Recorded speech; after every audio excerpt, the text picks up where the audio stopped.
Jak 101 FM, kita masih di ruangannya Pak Sumarno, Ketua KPUD Provinsi DKI Jakarta. Ya, siapa yang gak sayang sama Jakarta?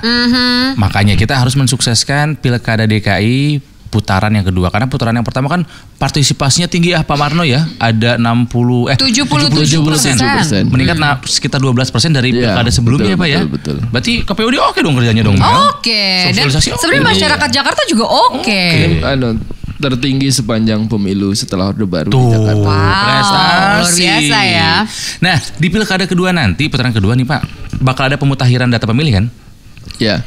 Gimana sih Pak caranya itu? Putaran kedua ini menjadi isu yang sangat kuat sekali ya soal daftar pemilih, maka KPU akan melakukan pemutakhiran data pemilih secara terbatas. Maksudnya? Artinya terbatas itu tidak seperti pemutakhiran di putaran pertama. Pada waktu itu kan kami melakukan pencocokan dan penelitian. Pencocokan dan penelitian. Kayak coki-coki ya bunyinya. Kita punya data, sudah punya ada database dari Dinas Kependudukan, yang itu namanya DP4, yang itulah kemudian dicocokkan dan diteliti kebenarannya di lapangan dengan door to door mendatangi rumah warga. Pada waktu itu kami punya petugas 26.000 petugas yang datang dari rumah warga dan sebagainya. Itu selama sebulan melakukan pemutakhiran, baru kemudian disusun menjadi daftar pemilih sementara, kita umumkan kira-kira hampir sebulan juga kepada masyarakat, baru kemudian menjadi daftar pemilih tetap. Jadi prosesnya gitu. Nah, sekarang tentu tidak seperti itu.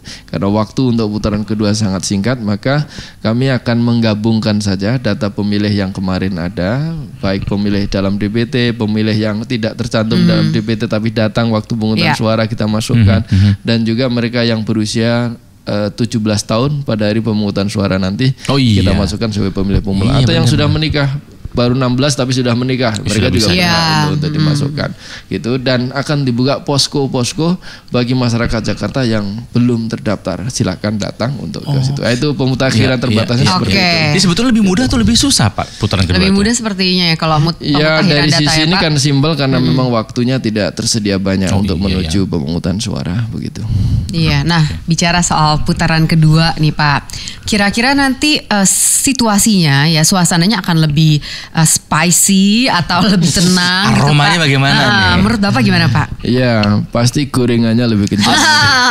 Pasti gorengannya pakai plastik karbitan. Head to head ya antar dua pasang calon, dan kemudian juga pasti ini tampaknya kemarin suasana Pilpres 2014 itu akan terulang kembali ya. Jadi tapi kita tentu ya biasa sebenarnya sungguhnya dalam dinamika politik Pilkada DKI selalu seperti itu. Waktu kita putaran kedua 2012 juga seperti itu, dan alhamdulillah masyarakat Jakarta itu sangat dewasa dalam berdemokrasi meskipun sangat tinggi ininya kontestasinya, tapi ya semua kemudian akhirnya berjalan dengan baik ya.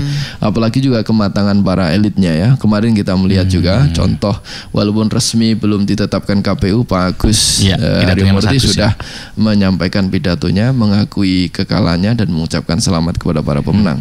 Waktu 2007 dulu kita masih ingat barangkali pilkada langsung pertama juga, antara Pak Adang Darajatun dengan Pak Fauzi Bowo.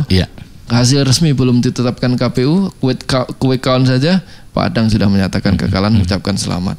Hal yang sama terjadi di 2012.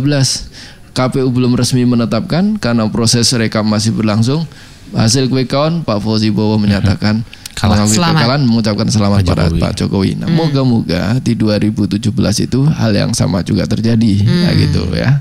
Jadi kita berharap ada kematangan para elitnya sehingga itu kemudian membuat adem para pendukungnya. Itu paling penting. Nah, elitnya itu nomornya akan berubah nggak nih Pak? 2 dan 3 tetap atau 2 dan 3 tetap? Nomor 2 itu sudah tersosialisasi sedemikian rupa. Nomor 3 sudah tersosialisasi semacam.